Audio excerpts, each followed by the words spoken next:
तो साथीहरु तपाई पनि आफ्नो टी-शर्ट को कलर चेन्ज गर्न सक्छु यस प्रकारले। त यो भिडियो तपाई लास्टसम्म हेर्नुहोस् र सिक्नुहोस् तपाई कुनै पनि टी-शर्ट को कलर चेन्ज गर्नको लागि। त सबैभन्दा पहिलो तपाई आफ्नो मोबाइलमा भएको काइनमास्टरलाई ओपन गर्नुस्। त्यसपछि तपाईले यस प्रकारले एउटा भिडियो सुट गर्नुस् जसरी तपाई हेर्न सक्छु। यस प्रकारले एउटा भिडियो तपाई सुट गर्नुस् पहिलो जस्तै कि तपाई स्क्रिनमा हेरिरहेको छ त्यसै प्रकारले तपाई पनि एउटा भिडियो सुट गरिलिनु होला। पहिलो यसरी हातले हटाउने गरी जस्तै कि टी-शर्ट हटिरहेको छ त्यस प्रकारले सुट गरिलिने। त्यसपछि यसलाई जुम गरिलिने जस्तै कि जुम गरिसक्यो म।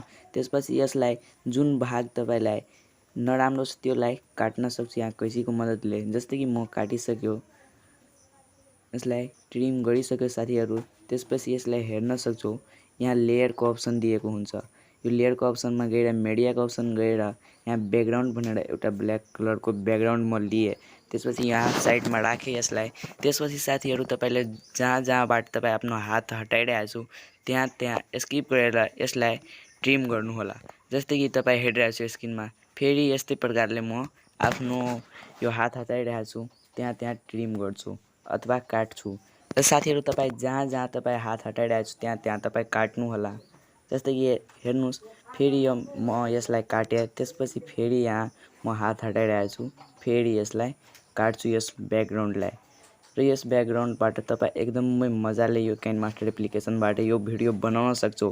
र यो एकदमै भाइरल हुनेछ यो भिडियो बनाएर तपाई टिकटकमा हाल्नु। र साथीहरु तपाईको पछाडीको ब्याकग्राउन्ड हुन्छ त्यो तपाईले जुन टी-शर्ट पिनेको हुन्छ त्यो कलरको हुनु नपर्यो अथवा तपाईको यो बन्दैन अथवा तपाई आफ्नो स्किन जुन ब्याकग्राउन्ड छ पछाडीको त्यो ब्ल्याक छ भने तपाई टी-शर्ट रेड हुनु पर्यो। जस्तै कि मेरो ब्याकग्राउन्ड त्यहाँ पछाडीको व्हाइट छ भने मेरो टी-शर्ट ब्लू कलरको हो।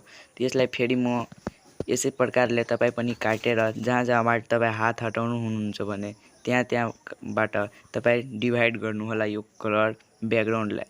र म यहाँ गरिसके त्यसपछि यसको भिडियोको जुन पार्ट काम लाग्ने छैन त्यसलाई म यहाँ डिलिट गरिदिन्छु। जस्तै कि यो पनि केही कामको छैन भने यसलाई पनि ट्रिम टु राइट गरिदियो। त्यसपछि हेर्न सक्छौ त्यसपछि यहाँ कलर छ भने त्यो ब्याकग्राउन्डमा क्लिक गरेर तपाई जुन टी-शर्टको कलर राख्न चाहन्छु भने त्योमा गर्नु होला। त्यसपछि यसलाई फुल स्क्रिन गरिदिनु होला।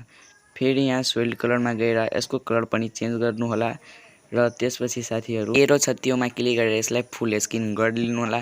त्यस्तै प्रकारले सबै जुन कलर तपाई आफ्नो टी-शर्टको चेन्ज गर्न सक्छौ। यहाँ तपाई म ब्ल्याक राखे त्यसपछि फेरि म यहाँ कलरमा गएर यसलाई रेड गर्छु। जस्तै कि रेड गरिसकेपछि यसलाई पनि फुल स्क्रिन गर्छु। फेरि तपाई जुन कलर राख्न चाहन्छु त्यो कलरमा क्लिक गरेर यसलाई कलर सेट गर्ने।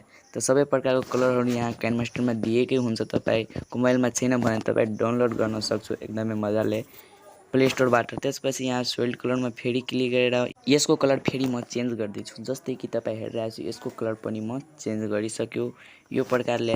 र यसलाई पनि फुल स्क्रिन गरिदिनु होला। सबै कलरलाई तपाई फुल स्क्रिन गरिदिनु होला तपाई आफ्नो इच्छाले कलर चुनेर। त जस्तै कि म पनि यहाँ गरिसक्यो। त्यसपछि साथीहरु अगाडिको प्रोसेस भन्दैछु यो भिडियोलाई स्किप नगर्नु होला। त साथीहरु यो पनि कलर म यसको पनि कलर ग्रीन चुज गरिसक्यो। त्यसपछि यसलाई पनि फुल स्क्रिनमा राखिसक्यो। त्यसपछि साथीहरु यहाँ तपाईलाई आफ्नो सुट गरेको भिडियोमा एकचोटी क्लिक गर्नु होला। त्यसपछि तपाई यहाँ मायापट हेर्न सक्छौ 3 डट छ त्योमा क्लिक गरेर यसलाई डुप्लिकेट एज लेयरमा क्लिक गर्नु होला। जुन सेकेन्ड नम्बरमा छ डुप्लिकेट एज लेयर भनेर अप्सन दिएछ त्योमा क्लिक गर्नु होला। यसको डुप्लिकेट आइहाल्छ। त्यसपछि यसलाई जुम गर्नु होला। जुम गरिसकेपछि साथीहरु तपाई यहाँ हेर्न सक्छौ धेरै प्रकारको अप्सन दिएछ। त्यसपछि यहाँ क्रोमा की भनेर अप्सन छ त्योमा यसलाई इनेबल गरिदिनु होला। र तपाई कलरमा गएर तपाईको भेस्टको कलर जुन कलरले छ त्यो कलर यहाँ राख्नु होला। त्यसपछि यसलाई चलाएर हेर्न सक्छु यस प्रकारले तपाईको भिडियो बनेर तयार भइहाल्छ। त तपाई पनि यस प्रकारको भिडियो बनाउन सक्छौ। तर यो भिडियो अहिले राम्रो भएर हामीलाई हेर्न लाग्दैन। हाम्रो हेडको कलर छ त्यो पनि कलर भइसकेको छ। त यसलाई कसरी हटाउने त फेरि यहाँ क्रोमा की भनेर अप्सन हुन्छ त्योमा गएर यसलाई 28 छ त्यसलाई 37-35 गरिदिनु होला। किनभने यो गरेपछि तपाईको हेडको कलर ब्ल्याकै रहन्छ। त साथीहरु तपाई पनि यो भिडियो बनाउन सक्छौ मजाले। यो भिडियोलाई कस्तो लाग्यो तपाईलाई कमेन्ट गर्नु होला।